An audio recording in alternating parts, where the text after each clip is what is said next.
ইতিহাসে কখনোই হয়নি যা এবার হলো তা। সুপার ওভারে গড়ালো বাংলাদেশের ম্যাচ। সৌম্যের ধৈর্যশীল ব্যাটিং, রিশাদের 4-6-এর ঝোড়ো ইনিংস, সাইফের অসাধারণ বোলিংয়ে সোহানের ক্যাচ মিস, ফলে সুপার ওভারে জমে ওঠে ম্যাচ। নাটকীয় এই ম্যাচ নিয়ে আরও শুনুন প্রতিবেদনে। মঙ্গলবার মিরপুর শেরে বাংলা ক্রিকেট স্টেডিয়ামে সিরিজের দ্বিতীয় ওয়ানডেতে মুখোমুখি হয়েছিল বাংলাদেশ ও ওয়েস্ট ইন্ডিজ।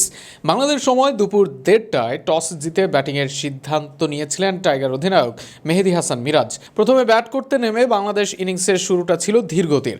উদ্বোধনী জুটিতে 22 রান তুলেই আকিল হোসেনের বলে ছক্কা হাঁকানোর পর বিদায় নেন সাইফ হাসান। এরপর নিয়মিত বিরতিতে উইকেট হারাতে থাকে স্বাগতিকরা। তাওহিদ হৃদয় 12 রানে গুদাকেশ মতির শিকার হন। 15 রান করে আলিক আথানেজের বলে আউট হন নাজমুল হোসেন শান্ত। একই বোলারের বলে ফেরেন মাহিদুল ইসলাম অঙ্কন।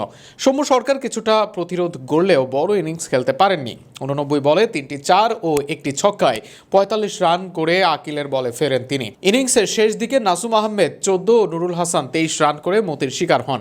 তবে শেষ দিকে ঝড় তোলেন রিশাদ হোসেন। মাত্র 14 বলে 3টি 4 ও সমান ছক্কায় 39 রানে অপরাজিত থেকে দলকে 200 পার করেন এই স্পিন অলরাউন্ডার। অধিনায়ক মেহেদী হাসান মিরাজও 58 বলে 32 রানে অপরাজিত থাকেন। নির্ধারিত 50 ওভারে বাংলাদেশ সংগ্রহ করে 213 রান।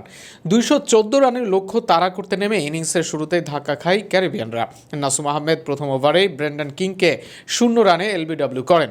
এরপর আথানেজ ও কেসি কার্টি দ্বিতীয় উইকেটে 51 রানের জুটি গড়লেও রিশাদ হোসেন ভেঙে দেন সেই জুটি। 28 রানে ফেরেন আথানেজ। এরপর 35 রানে ফেরেন কার্টি। তানভীর ইসলামের ঘূর্ণিতে 17 রানে ফেরেন আকিম অগাস্ট। পরে একই বোলারের বলে আউট হন রাদারফোর্ডও। গোদাকেশ মতিও প্রতিরোধ করতে পারেননি। 128 রানে দলের ষষ্ঠ উইকেট তুলে নেন রিশাদ।